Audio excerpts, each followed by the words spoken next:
Hi there, my name is Jade, and I'll be doing a presentation on the co-ed killer. Edmund Kemper, also known as the co-ed killer, is an infamous American serial killer who murdered 10 people between the 1960s to 70s. This included both his grandparents, his mother, his mother's friend, and 6 college students. Edmund Kemper was born on December 18th, 1948, in Burbank, California. His parents divorced when he was young, so he lived with his mother, a physically and emotionally abusive alcoholic. Kemper grew up hating his mother for the treatment he received at home, and at the age of 14 decided to run away to go live with his grandparents, whom he later shot dead.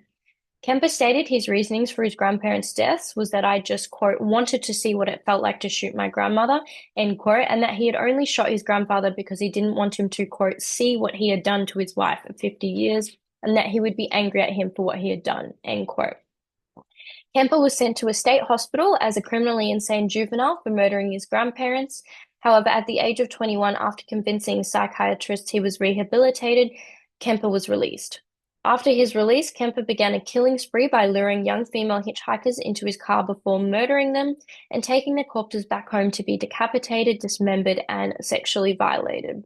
Kemper stated in his 1981 interview with police that his, quote, target all along was his mother and that he had just been, quote, practicing his murder skills on the college students. Kemper's last victims were his mother and his mother's friend, where after the killings, Kemper decided to turn himself in by calling the authorities and confessing to his crimes. Kemper was found sane and guilty in his trial in 1973, where he requested the death penalty for his crimes. However, at the time, capital punishment was suspended in California, so he instead received 8 life sentences. Kemper was also diagnosed with a personality disorder and has decided to waive his right to parole 7 times as he believed he, quote, deserves to be in prison and is, quote, happy to remain there for the rest of his natural life. So, a theory that I believe explains Edmund Kemper's criminal behavior includes a psychoanalytic theory developed by Sigmund Freud in the early 1900s.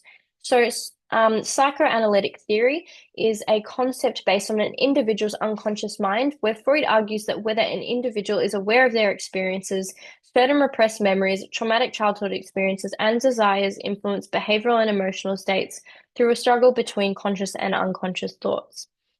Within the realm of psychoanalytic theory, Freud proposed the tripartite theory involving the id, ego, and superego, a theory to explain the different facets of human psyche and consciousness. The id represents our primitive impulses and desires, including sexual and aggressive urges, where the id is a source of our unconscious thoughts and wishes and operates on immediate gratification. The ego serves as a rational and conscious aspect of the psyche, acting as a media between the id's demands and the realities of the external world. Its role is to satisfy the id's needs in a socially acceptable manner to avoid any negative consequences. The superego symbolizes the internalization of societal norms and values and functions as a moral compass determining right from wrong based on cultural and ethnic standards and enforces moral principles by eliciting guilt and shame over one's actions that may violate these standards. Kemper, in his 1984 interview, described many childhood experiences that were traumatic that he believes negatively affected his mental health and explained his violent actions towards others. Kemper's sociopathic behavior was first displayed throughout his childhood, where he would decapitate the heads of toy dolls and shoot and torture animals for fun. This felt like an impulse, an aggressive impulse, an id impulse, which his ego rationalized would be less morally wrong to kill animals than killing humans. Other negative memories included emotional and physical abuse from his mother, such as being locked in his family's house's basement at night and being bullied for his appearance and height as he had reached 6 feet by his teens. Kemper stated that the motivation for his crimes was that, quote, I killed the co-eds to get back at my abusive mum. She liked belittling me, so I killed girls. Also, quote, I killed the co-eds because I didn't know how to talk to girls and I was frustrated. Kemper's ego was able to rationalize that killing stranger co-ed students was better than also killing his own mother, and that the co-ed students had actually, quote, walked into their own deaths. This was to avoid any negative feelings of guilt. A combination of Kemper's negative childhood experiences formed a lack of self-control in being able to regulate his impulses of the id, which led to Kemper impulsively acting on his violent urges even though he felt guilt towards his innocent co-ed victims. These factors suggest that Kemper is a neurotic offender due to an overly sensitive superego, with increased levels of guilt leading to him turning himself in and confessing to his crimes of his own free will. However, there are many critiques of Freud's psychoanalytic theory involving the unconscious mind, including that it is hard to distinguish between the roles of the id and ego, suggesting that further clarification is needed as they both control bodily functions. Sorry if you hear my dogs barking. Furthermore, that the theory relies on an individual to be rational as the superego and irrational as the id, not accounting for other biological and psychological factors such as mental illness and genetic conditions that may alter psychological processes, including that Kemper was diagnosed with a personality disorder, which can change brain processes and thought processes. Furthermore, that an individual's behavior may also differ compared to their inner desires. Kemper did feel guilty for killing innocent women, but kept finding new victims. So another theory that I believe explains Edmund Kemper's behavior and also is often in comparison with psychoanalytic theory is positivism created by Cesare Lombroso in the early 1900s, specifically the biopsychosocial model. So positivism, also known as determinism, asserts that behaviors including law, violating behaviors are determined by factors largely beyond that individual's control.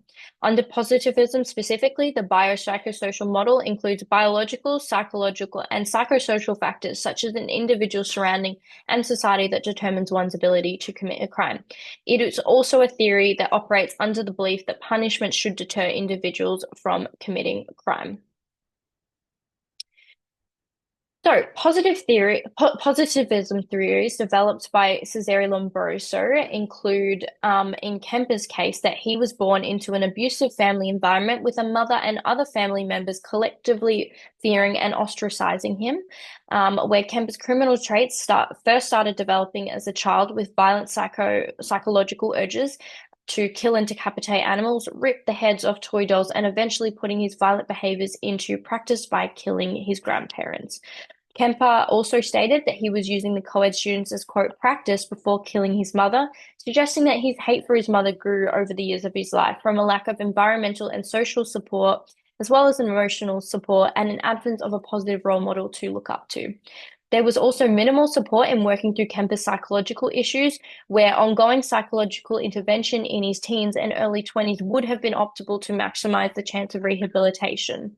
Kemper also stated that being locked away in a mental facility for his late teenage years took away his chance of being able to connect romantically with other women, which led him to feel, quote, frustrated and, quote, unable to have a conversation as he was, quote, sexually impotent, with other women, and it only increased his frustration and contempt for women over time due to a lack of socialization.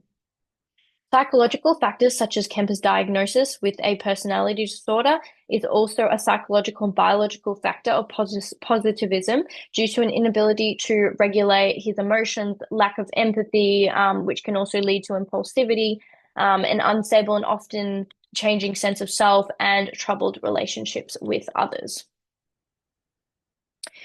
So another theory that I believe is constantly in comparison with positivism theory is classical theory, which states that individuals have free will and will rationally assess courses of action and will act in a way that they believe will maximize satisfaction of their wants and desires.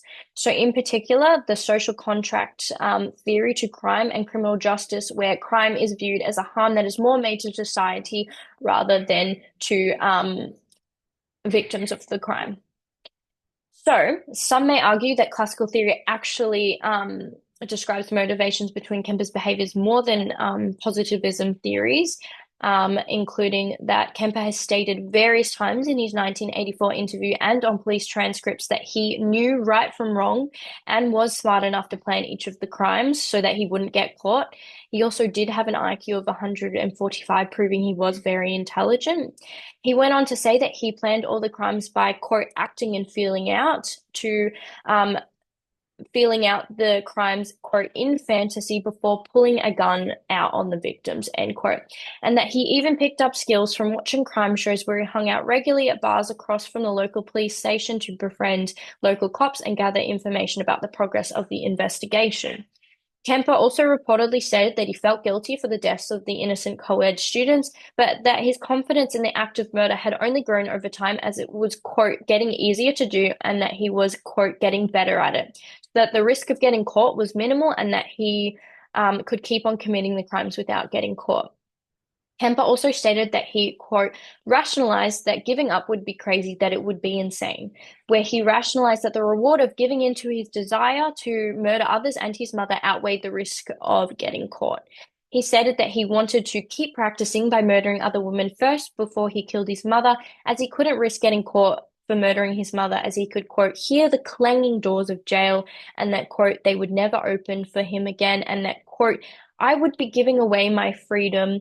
I did not need to. As the guilt took over, Kemp decided that the killings had to stop, where he stated that he finally planned his mother's death and that, quote, he knew before a week before she died, that he was going to kill her. After killing his mother, Kemper, of his own free will, decided to confess to his crimes and has from the moment since he was sentenced suggested that he was rational enough to know right from wrong, but that the drive to kill his mother was too strong for him to regulate and that he needs to be locked away from the rest of society to stop any more killings. On the right of the screen also is a handwritten note that Kemper left at the murder scene, including a lot of his psychological processes going through his mind at the time, in that it was a lack of time. It wasn't the way he wanted it. It was quick. There was no need for her to suffer. Um, and that he was listing all of the things going through his head at the time, which I believe makes him rational enough to know right from wrong at the time. So, however, I believe that both classical and positivist criminology theories explain Kemper's behavior because I don't believe that just one theory singularly accounts for all of the aspects of Kemper's crimes. I believe that Kemper was intelligent enough and in a rational state of mind to know right from wrong, um, and that a couple criticisms for classical theory include that classical theory does not take into account environmental influences and social determinism factors like positivism theory does. And this includes that Kemper did have a traumatic childhood experience, many traumatic childhood experiences that he believed influenced his crimes. In that classical theory also neglects genetic influences such as mental health issues, which can affect decision making, where Kemper was diagnosed with a personality disorder affecting many decision-making processes. Also, that classical theory argues that punishment deters crime. However, criminals still choose to commit crime regardless of the consequences, in that Kemper didn't fear the punishment of prison over killing his mother. In relation to criticisms of positivism raises raises concerns about how an individual can be held responsible for their actions and whether the punishment is actually justified and if the behavior is influenced by environmental factors and predetermined. So questions may be, is it justified that Kemper killed his mother even though she abused him as a child? Should we feel empathy as he was abused and neglected as a child? Further, that positivism overlooks the cognitive processes of decision making and downplays an individual's choices to commit crimes, where although Kemper had many environmental influences pushing him into committing crimes, he admitted to knowing right from wrong and still chose to commit the crimes of his own free will. Further, that qualitative research is inconsistent in studying the impact of environmental influences such as biological, social, and psychological factors that may have influence on behavior, and that every individual's experience in life differs from others, making it difficult to measure those effects and the certain factors that may have an influence on an individual to commit crime.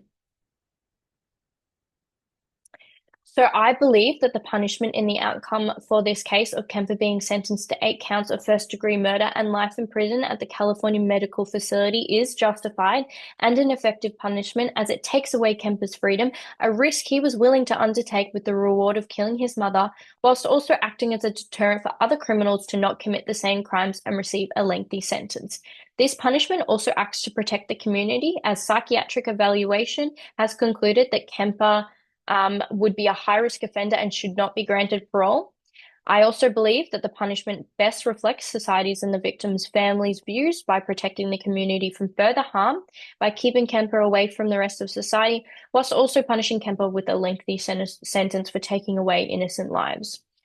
Further, I believe that the optimal chance of rehabilitation for Kemper would have been intervention strategies in his early teenage years and early 20s when he was in the juvenile psych ward and when he left before the co-ed killings began, and that the chances of rehabilitation now would be minimal. However, I do believe that Kemper should be kept in a psych ward instead of a prison just to increase any chances of rehabilitation. Till this day, Kemper remains in prison as a model prisoner with his next parole hearing scheduled in 2031, where he will be the age of 82 years by then. I just wanted to add a quick photo of my dogs in as well. That's Rocky on the left and Tara on the right. Thanks for watching.